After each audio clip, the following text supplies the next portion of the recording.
So, hello everyone from Bonnevaux. Welcome to yoga from all of us. I've got David here on the floor. I've got Nicholas riding over there. Henriette looking incredibly centered, and Lachlan with his head up, and John over at the end. Scotland is on that side. There's two over there, and here too, right? Well, yeah, too. Oh my gosh, that's very talented. And Luke's over there practicing and running the camera. So I think we've had 5 or 6 classes together. Thank you all for your comments and questions and so on. What I thought we'd do today is begin again sitting in a chair. So this will be our 3rd one where there's a sitting sequence. And of course you'll see, if you've been coming to the classes or you'll look back over the videos, that the sitting sequences that we do map or mirror the kneeling sequences that we've done. And these are very good sequences for helping you with back pain, helping you to sit for meditation, those kinds of things. We've been recording these sessions, so we're going to make them available on a page at some moment quite soon. I'm not sure, are the YouTube ones still out there?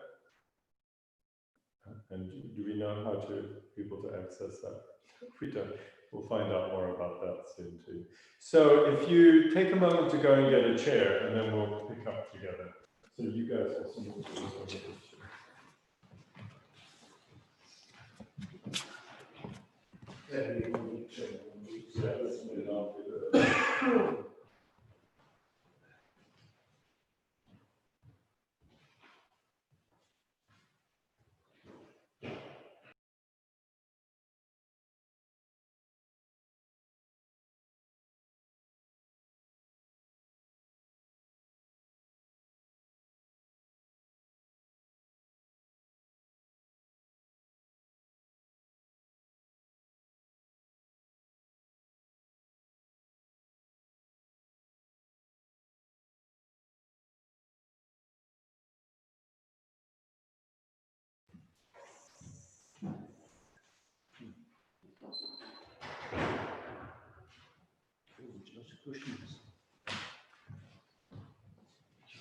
Yes, against the long leg.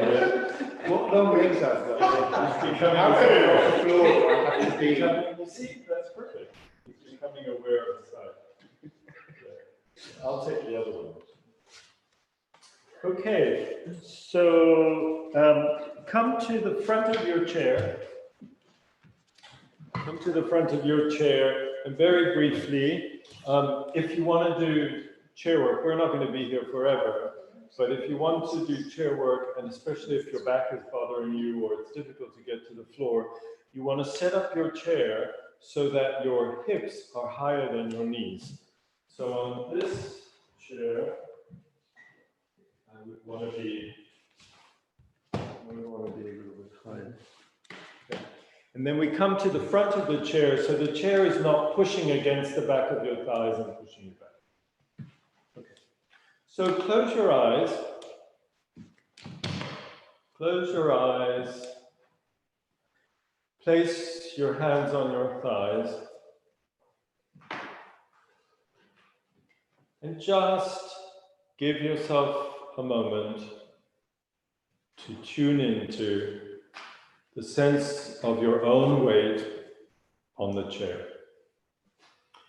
So when we stand on 2 feet, but when we sit on 4 feet.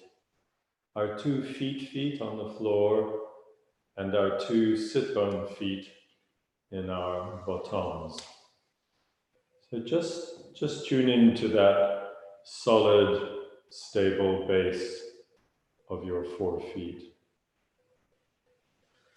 Your eyes are closed, your hands are on your thighs, and you're doing this very simple thing, which is the gift of your body. This is not a gift your mind can give you, because it's moving and thinking and telling lies most of the time, inventing stuff.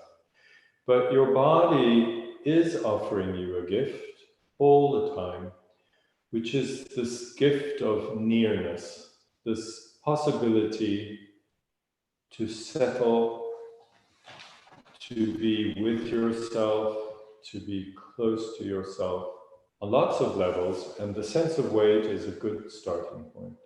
I'm just heavy, I'm here, I'm not flying off. And I can open my weight to the ground. So I can imagine that I'm in control of my sense of weight landing on the ground. But I can also open an imaginary process, a little imaginary window of the ground coming towards me to meet me. And in a way, it is like that. We put our weight on the ground, but the ground, the world, is always coming to meet. So it's a two-way reality. Touching and being touched. I'm not just touching you, you are also touching me. Just the weight. And we're going to just let the head gently move from side to side. We're doing this movement, if you're not sure what I mean. Just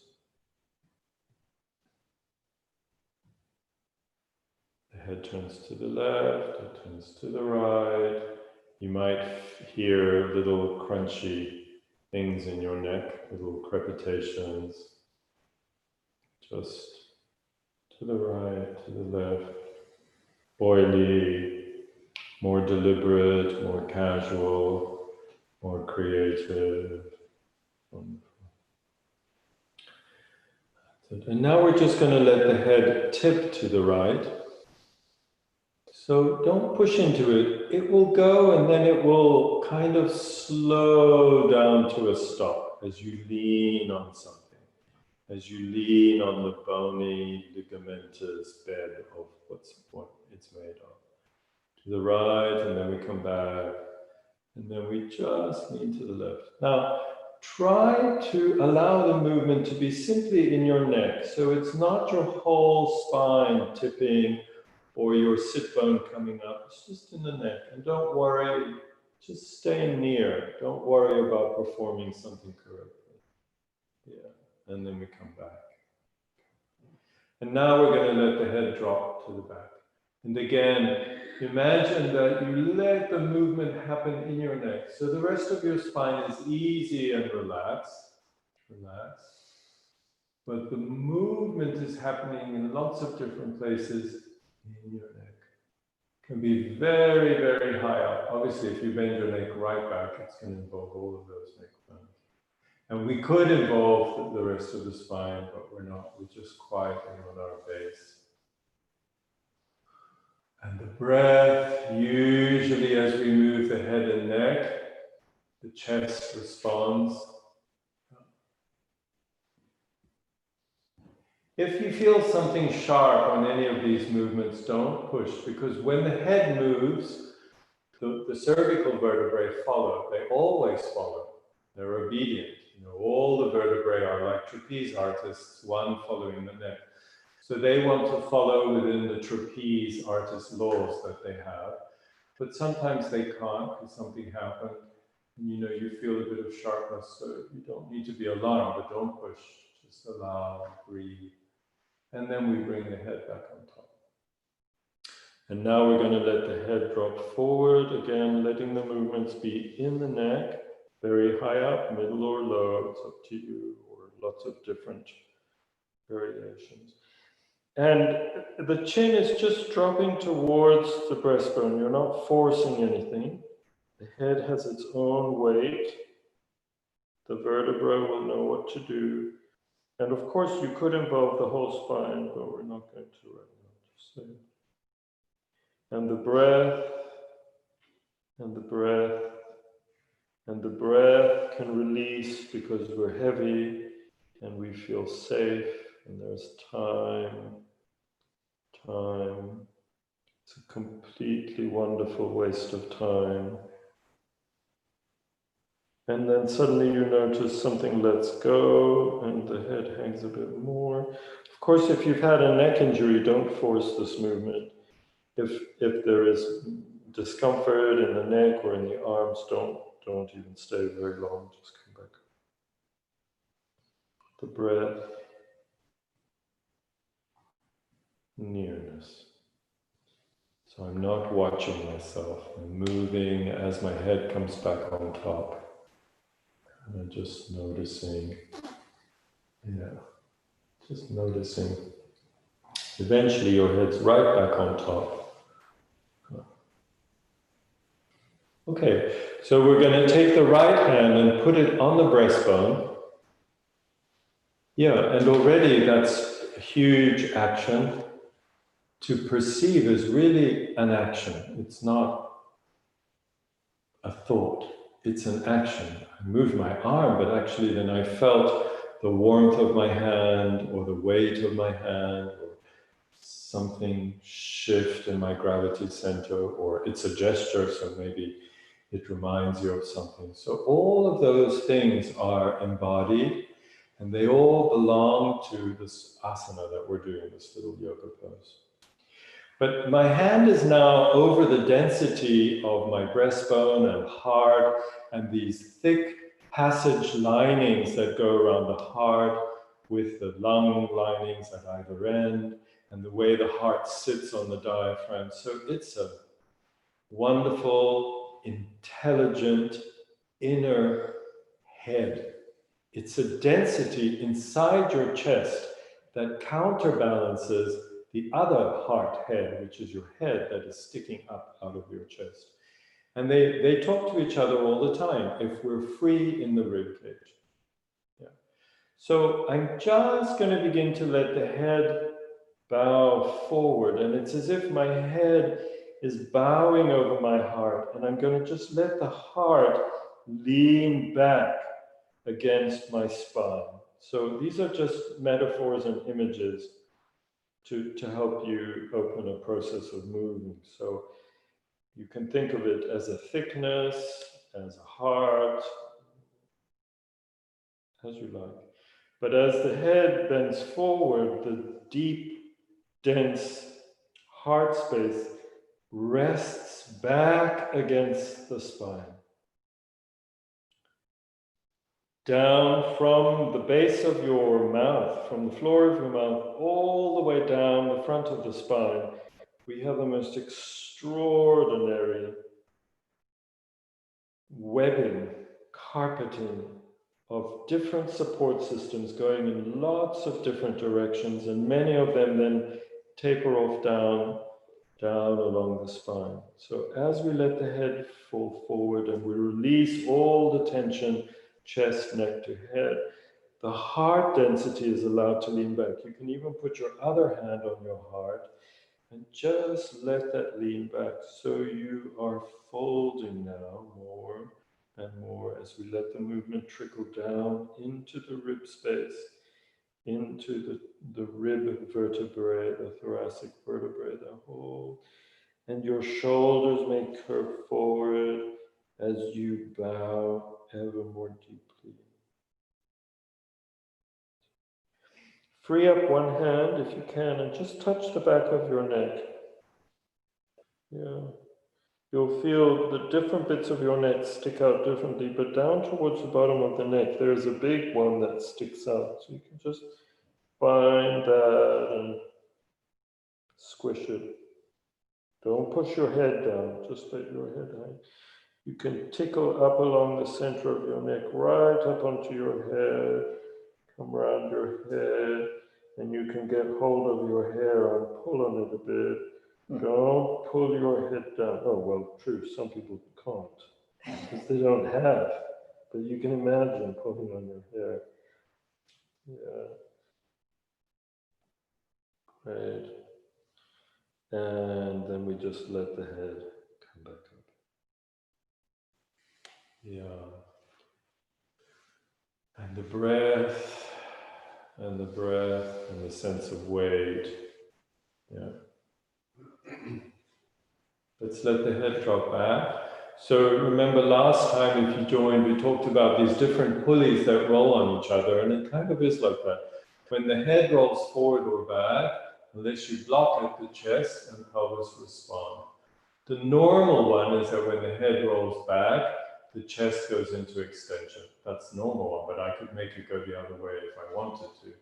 So the chest begins to open. So if you put your fingertips on your breastbone, your hands across your breast, you draw up your elbows, you can invite the chest to open as you lean back. You lean back deep into the space between your shoulder blades, and you can even let your head move from side to side if that's good. Take your thumbs and pop your thumbs under into your armpit. There will be a hard sheet of muscle going across there. Just let your fingers sink into that. And I'm doing it here. It's kind of like a backpacker. It's like you could sing Valderi Valdera in this position. You just let your thumb sink into that tissue, and you want that flexing tissue. There's a big one and a tiny little devil under that gets really caught up in flexing. It's like grinding teeth in there. And you want to just let your fingers, it can be sensitive, and just release. That's it. Release, release, release, release. And come back.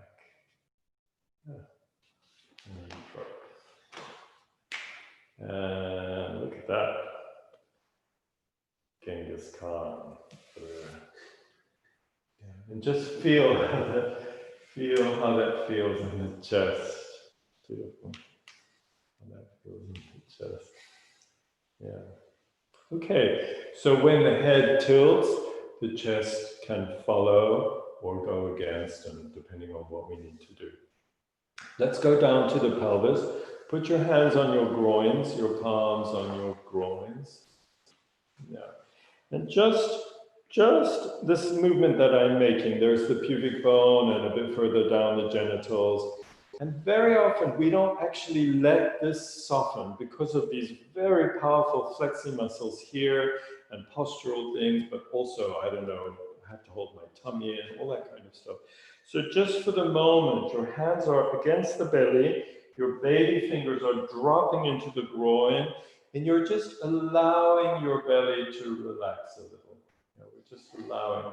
And as we let that happen, the pelvis is going to tip forward that way. So we're just going to let the lower back arch.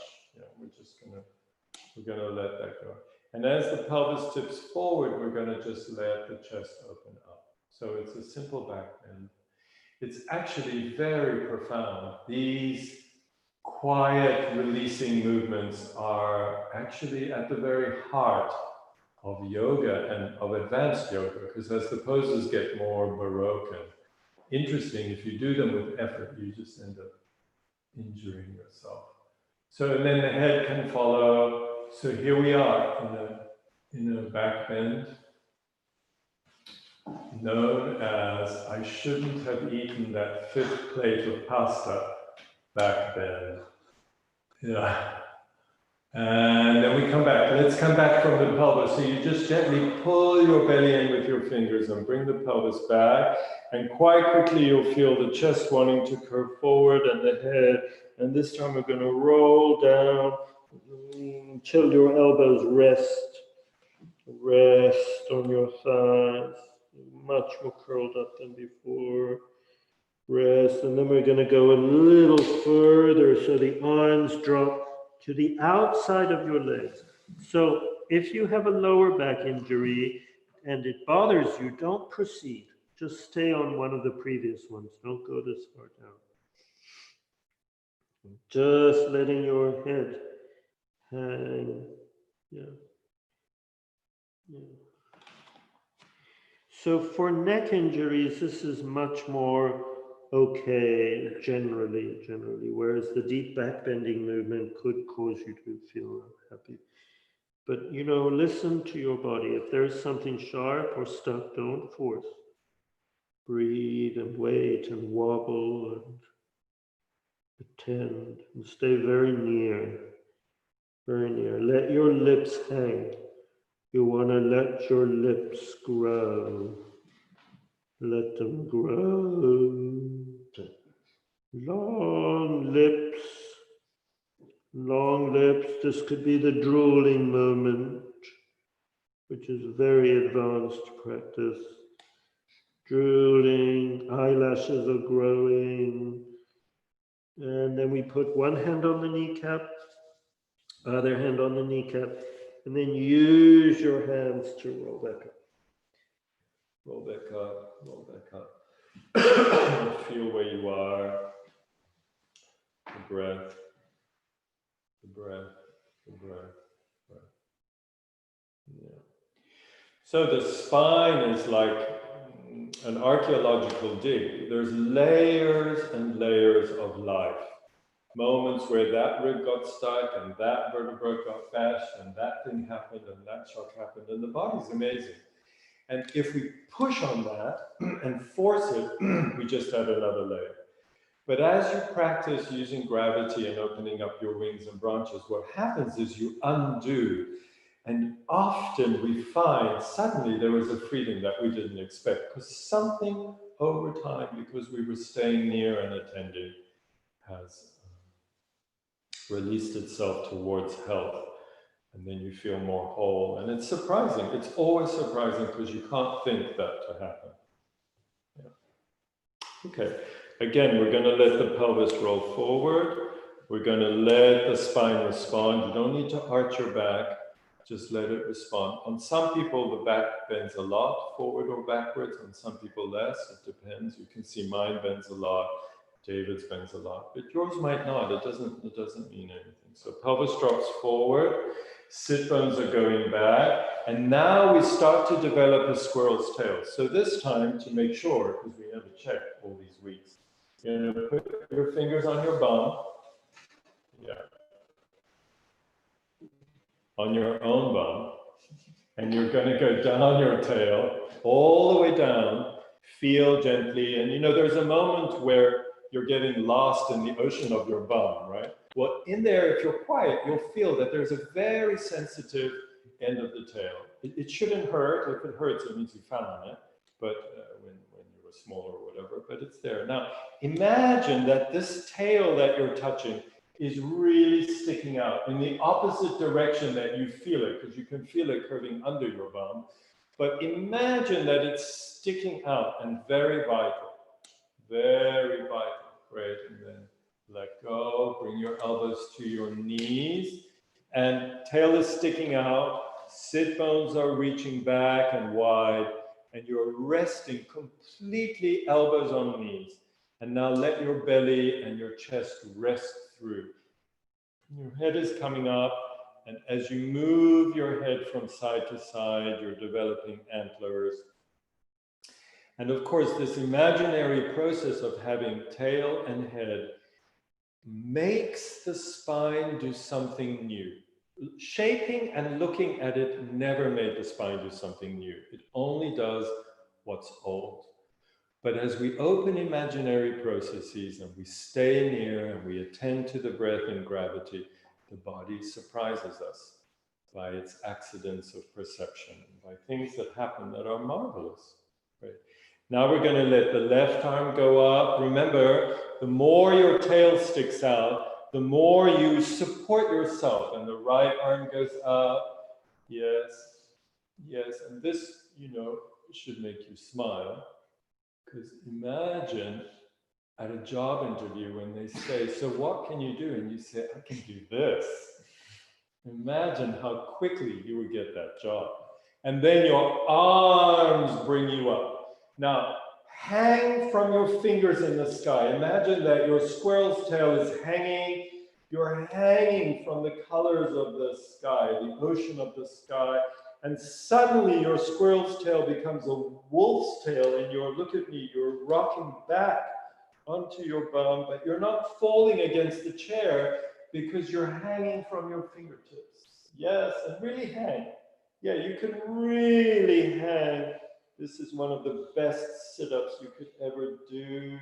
And Jane Fonda is very jealous of it. And then you let go against the chair, but keep your arms. Keep your arms. Doves have got hold of your fingers. Don't let go. It's different if you let go. There is a feeling of suspension. You can play with that. And then the doves have your fingers and they're taking you up. And you're hammocky and curved, and your wolf's tail or fox's tail starts to become a squirrel's tail. And then you're hanging the other way. You're hanging the other way, the other way, the other way. And the arms drop to your knees, and the spine drops around the legs. And that was beautiful, looking around here. It's a great movement of the spine, isn't it? Yeah, and you're not doing it from your back. And now we're going to go from here.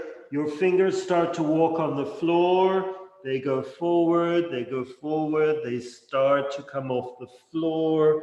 They are gotten hold of by cranes and other flying things like angels. That's it, David. You have to let yourself go into a back bend. Don't think. Let the fingers take you up. That was it. That was amazing, Henriette. And then we roll onto the back and we're here. And the arms come down. And you put your feet up and you watch the next episode of your favorite TV show. Okay, then the arms go up. You see, normally if we were going to get up, we would harden and we would pull ourselves up. And each of us would do it in our habit, and the habit is often what's taking us to pain. But we can change the direction. It's my fingertips that are going to take me up. My spine is hanging, my tail is hanging. I'm curved, and the fingertips take me up all the way through into a back bend. Yeah, all the way through, huge feet, and then drop your arms, drop your head, let your head go, let the breath, let the breath, let the breath. And we'll put one hand on the knee, the other hand on the knee, and just roll up.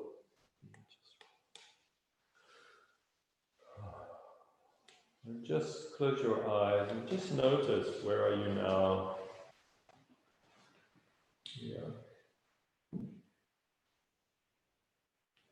See if you can open a sense of noticing the container. So your body is a container, it's contained. And the cavities inside. I mean, it's all vacuum packed, but we feel spaces like the lung space or the chest space and the belly space and the head space. I don't know, space behind the knee. So try to feel that you are this incredibly intelligent container made of this amazing sensorial organ, the skin. And it's all around us. And our skin can be more porous or less porous, depending on who we're talking to and what we're feeling. Our skin can look inwards or outwards, if you know what I mean. Yeah, we can be more sunny or more moony, the skin. And then inside this container are cavities, full or empty of content, depending on how you want to look at it. So feel the cavities and just notice what's up for you now since we've been moving. What's going on in the chest? What's going on in the right or the left side, and down in the belly or the pelvis space. You can invent cavities a little bit higher up where your kidneys are, for example, or your throat, or inside your mouth, or your nose, or behind your eyes.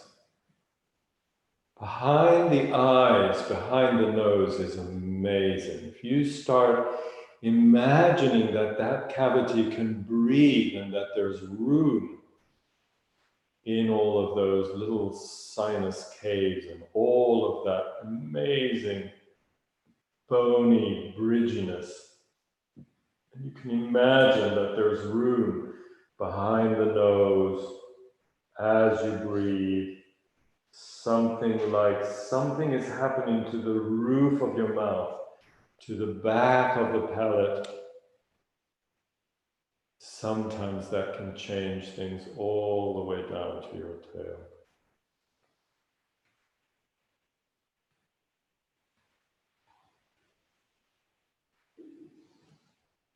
Very near, just at ease, just at ease.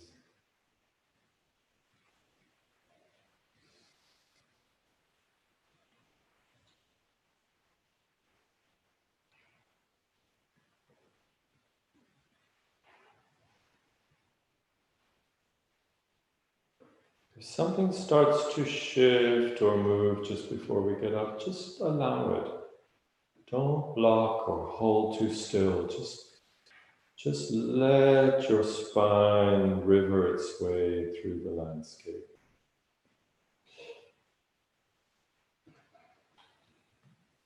Very often when we free the spine, we feel something rising up.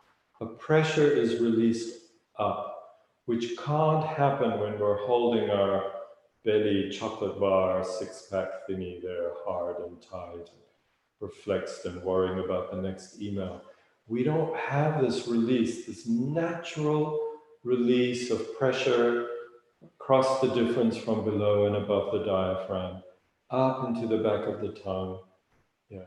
And the release up is always related to this natural sense of rooting. One is not better than the other. One doesn't come before the other. They work together. They work together. They're opposing forces, rooting and lifting, rising and descending. Heavy wrists, hands, elbows. Heavy on living feet. Let's just lift the toes. You can stay with your eyes closed and quiet. Don't make a big worrying movement. Just let the toes come up. And as the toes come up, feel that the underneath of the foot lengthens. Instead of imagining that you're shortening the front of your foot, imagine that it's because you're lengthening from heel to toes that they come up. They come up. Your heels root even more. The underneath of the foot starts to release and grow and lengthen and widen. The toes, each toe starts to have its own character. And then the toes come down towards the floor. They may or may not touch. You don't need to force or grasp. It's like they're endlessly descending. It's like snow, endlessly landing on the ground. Endlessly, endlessly. And then you go, oh, my toes are long. You know, they don't just come out of my foot. My toes river all the way from my pelvis down through my legs and out through my feet. So they are very long, intelligent, old things wrapped up in the bundle of what we call a leg. Long toes. So now the foot is not grasping, it's just long. Big heel, long toes. Okay, and so then we'll just come up to standing and we'll just go for a walk. And then we can, have a little walk first, just move around the room, and then we can move the chairs to the side. Whoever you ask, we can just move the chairs.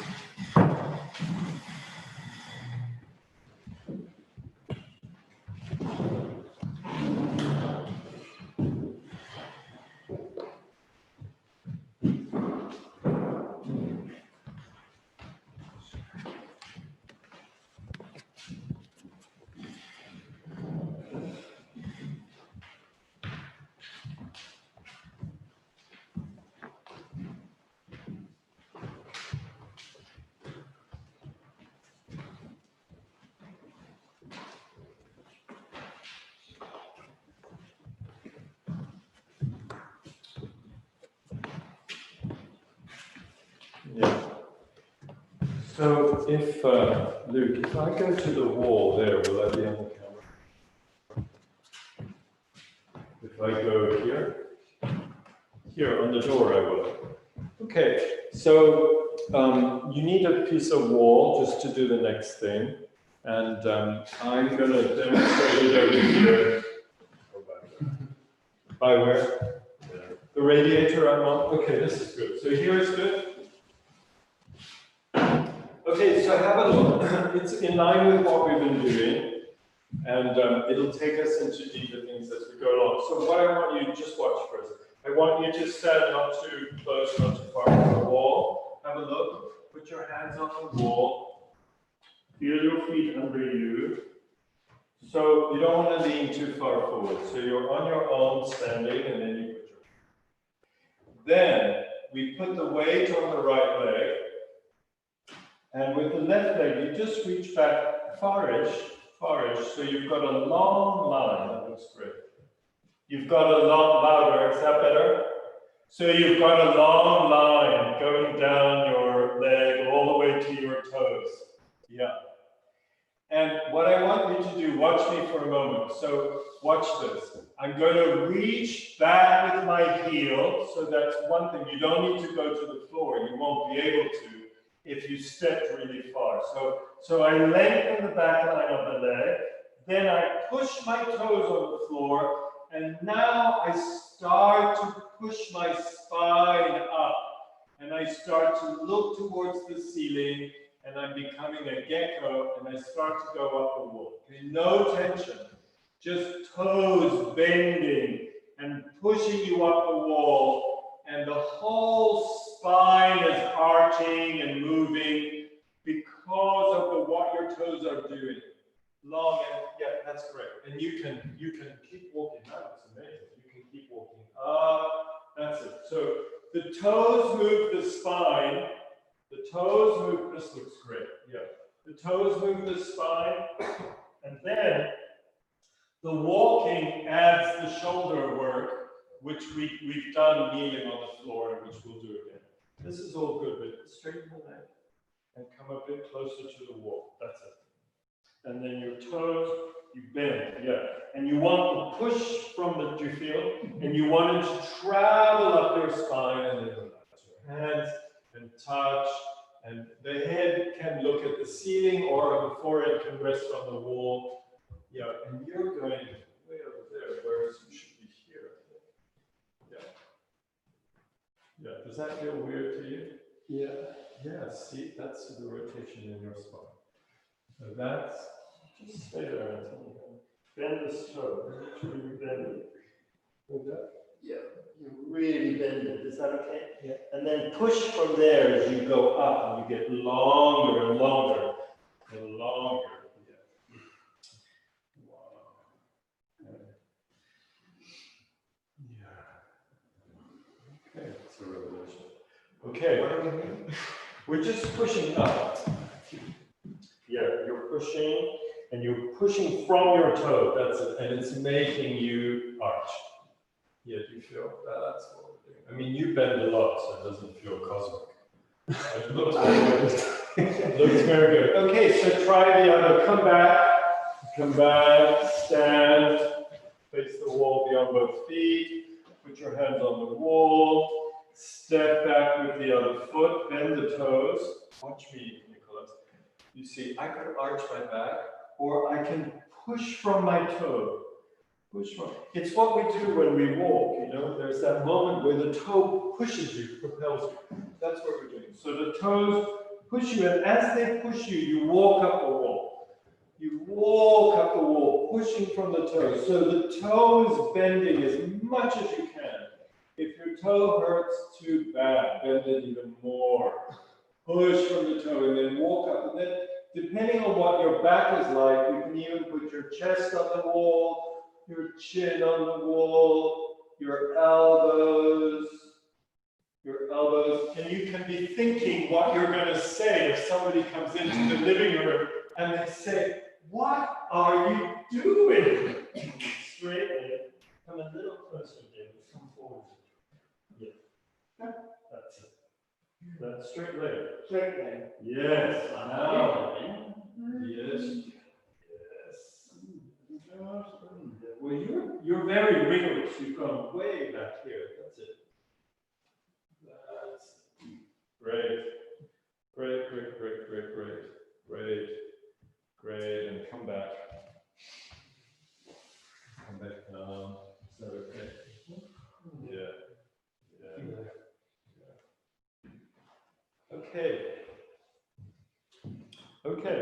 we're at the wall.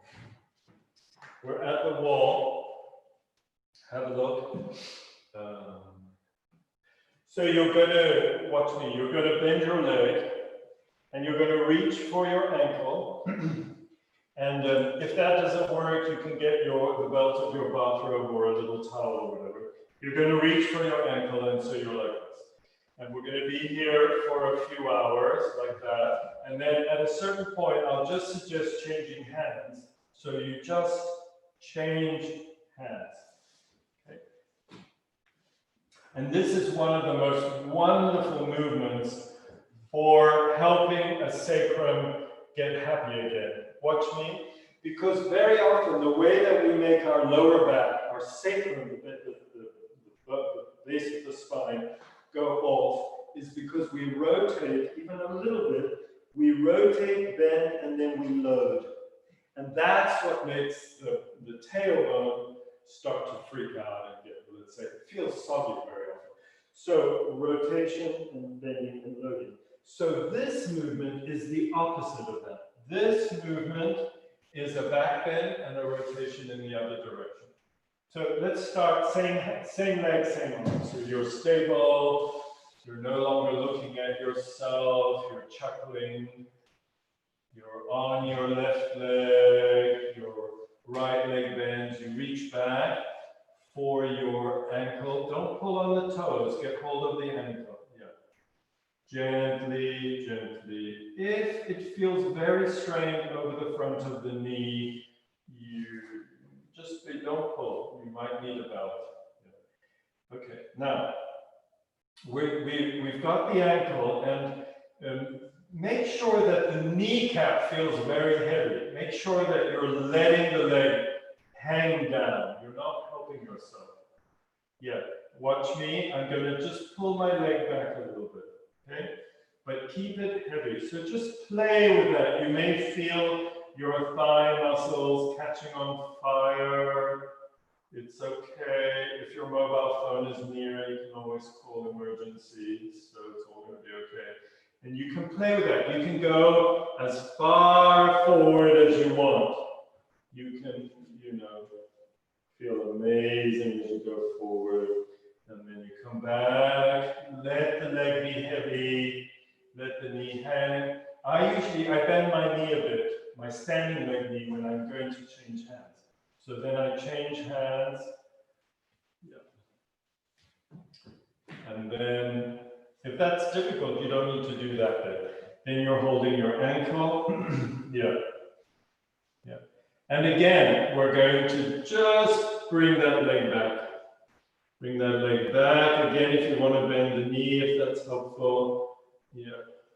Just play with it. So it's your arm that's doing the work, and you're letting your torso tilt a little. And then we release. I didn't see any of that. How was that? Is that all right? What? We can swap roles. Yeah. And then just go for a walk. Yeah, make sure everything's still connected. Yeah. Yeah.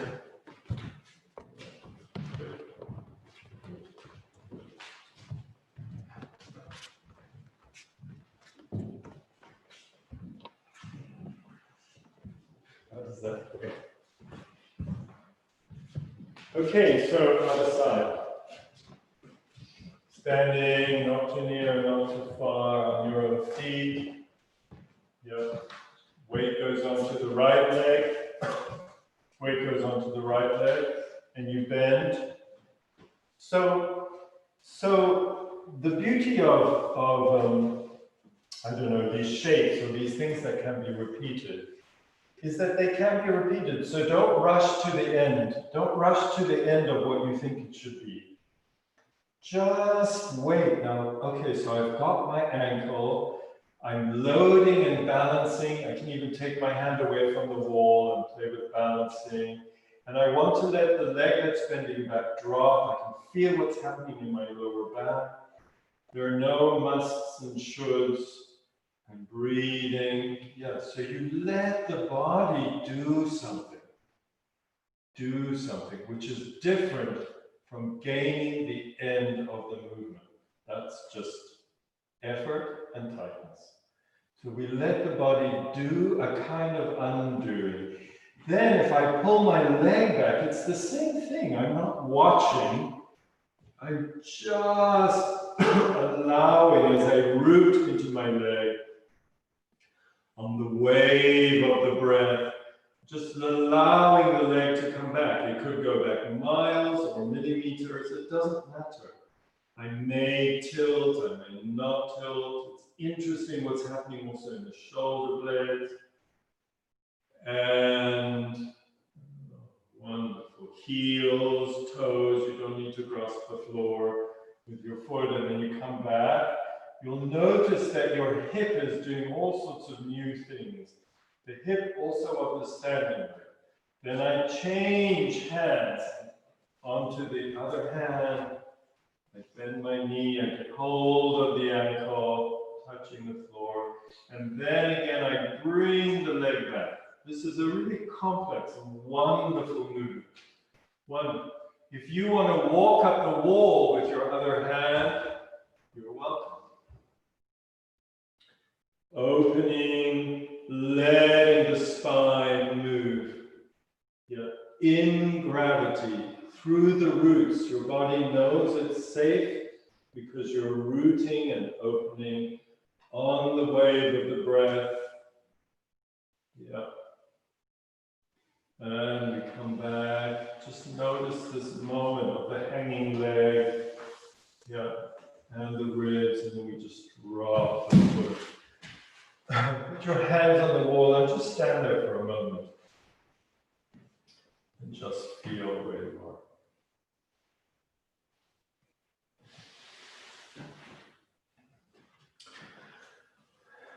Yeah, yes. Nice.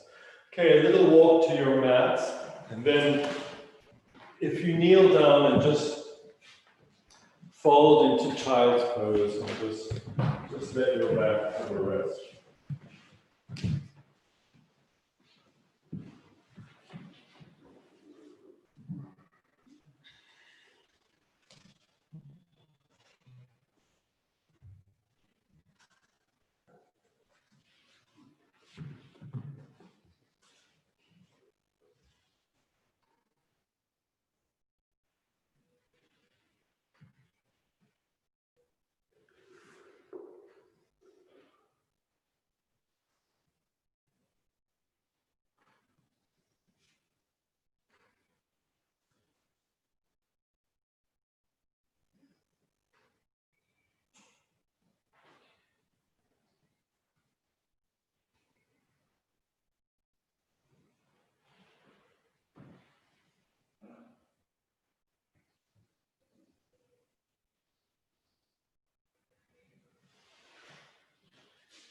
Okay.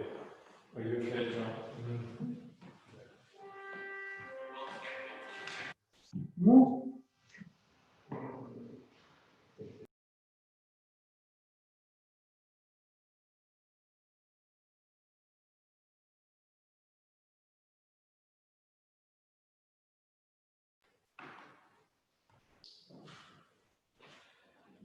So you can pause on this one if it feels too strong. So here we are, folded forward. A few things about folding forward that we've looked at before, but they're worth repeating.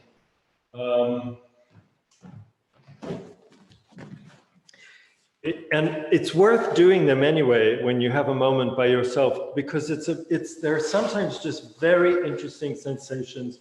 You may not realize how hard and unbendy you've become on the front of your ankles. So you're like that and you just don't realize.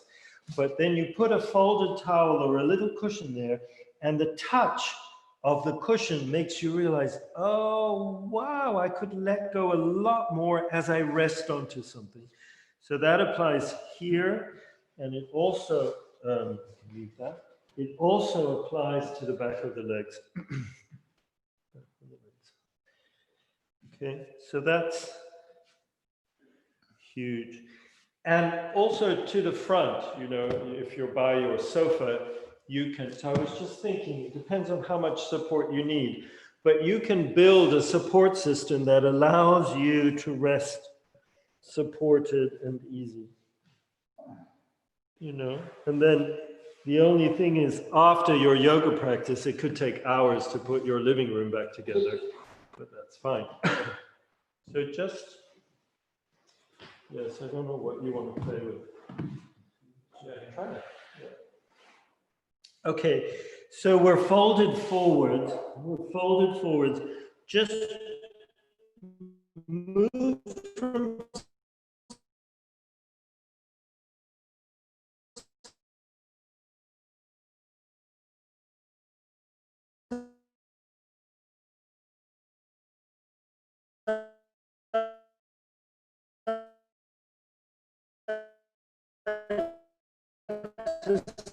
side and widen your knees quite a lot. Widen your nose onto the floor. Put one very wide and knees close together. So it's worth playing with your, when you're folded forward, you know, on different days, you can play with different positions because all of that is making your upper leg, pelvis, and lower spine make different movements. The weight, the breath, heavy, safe. And we'll just make a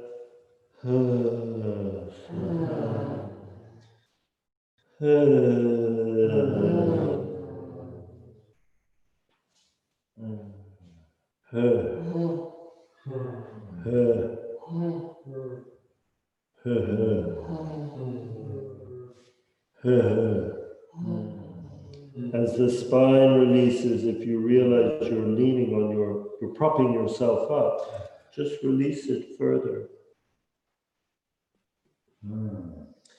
Okay, and then if we drop the head to the floor and we start to worm the arms forward, there is a moment where your bum starts to come up, and just play with that. This is what we did on the chair. Just let yourself lengthen, let the pelvis tip forward, the squirrel's tail going up. You notice that your chest is responding. And then at a certain moment, you can tuck your toes under. And this time you're very wide-kneed. At other times you may not have been so wide-kneed. And so you can let yourself rest forward on your forehead. If it's fine on the neck, you can also rest your head on your chin. So don't force it, but these are wonderful, very, very deep movements. Very deep movements. So maybe talk to yourself if you're by yourself. Talk to your pet if you're doing yoga with your parrot, or to your neighbor if you're doing yoga with somebody. And just, you know, just a few pleasantries about the afternoon. Go ahead. So how was your afternoon? Quite wonderful. Quite. And how is your squirrel's tail? So try to make sounds very easy, letting the air come out of your mouth. Yes, that's very eloquent. Yes, very eloquent. Okay, and then we're going to walk back. We're going to walk back. The tail will begin to drop. And this time we'll just bring the knees in. And they don't need to be touching, but they can come in a lot more. And you've come all the way back. And again, you're resting down with your forehead on the back of one hand on top of the other. The breath, the breath, the breath, the not looking at, the not performing, the being near, recovering this thing that we're losing. We're losing, you know, just the beauty of sitting next to someone. You don't need to be facing someone always in the drama of I love you, I love you, I love you, I love you forever. But you can be sitting side by side, looking at the view together, looking at the view together, looking at the same thing together. Yeah. Same with our own embodied selves, you know. Oh, the breath, the weight of the organs, the pure delight of just being full and empty of air, but you're not doing anything. And the breath is moving. That's the thing. We forget, you know, we think, oh, I'm breathing, I'm taking air in. I wish I could improve my breathing. But actually, the deep, oceanic, gorgeous reality is that the breath is moving every part of you thousands and thousands of times. Amen. The breath, the elbows rooting, the kneecap rooting. Wonderful. So we're going to start walking forward again, and then you realize as you put your forehead on the floor, the pelvis starts to come up. We keep inching forward. You're going bottoms up. At some point, you curl the toes. You can do this without curled toes, but actually, the toes are a vital part of what happens in our pelvic floor and what happens up through the spine and the kind of tensegrity and stability, the kind of balance between adaptability, stability, and flow. The foot is a big, big contributor to this, as is the head. So you're very long, you're very hangy, very toey, very fingery, and your antlers are growing. They start to take you forward, all the way forward onto your elbows and then up onto your hands. Taking off. Yeah, then we meet. You can even, you know, We have can an antler movement. Yes, yes, and then you keep going. You keep going up, toes. This is what we did at the wall. But now the wall is horizontal and you're using both feet. And now widen your hands a little and turn them out a bit and stick your elbows out a bit like a Komodo dragon. Yeah. And let your toes wake up your belly and let your spine arch. And then the right heel goes back and the right knee comes off the floor and the left heel goes back and the left knee comes off the floor. And then your right and left hands come off the... No. Long, yes, long. Heels reaching back. Now come away from arching and become more of a plank. Come away from being bamboo. So sagging towards the floor, which is lovely. And come up more like you're a plank. And feel the plankiness in your spine. And then you can bend your knees and we'll go up, up, up, up, up, up, up into the ascension of the squirrel into heaven. So huge squirrel's tail as you ascend with great joy and pure delight. Tail taking you up. That's what straightens your legs. It's your tail going up as you bend over your toes. That's similar to what we did at the wall. Yeah, lips are hanging. Wonderful. And then come down and then rest again. Move forwards. Or if that wasn't comfortable, John, for example, just lie on your belly. Actually, let's all lie on our fronts once you fold it forward. That's something to that. Yeah, because it's exactly 5:45. Oh. Exactly. I must ring the bell. There's no point, there's nobody not here.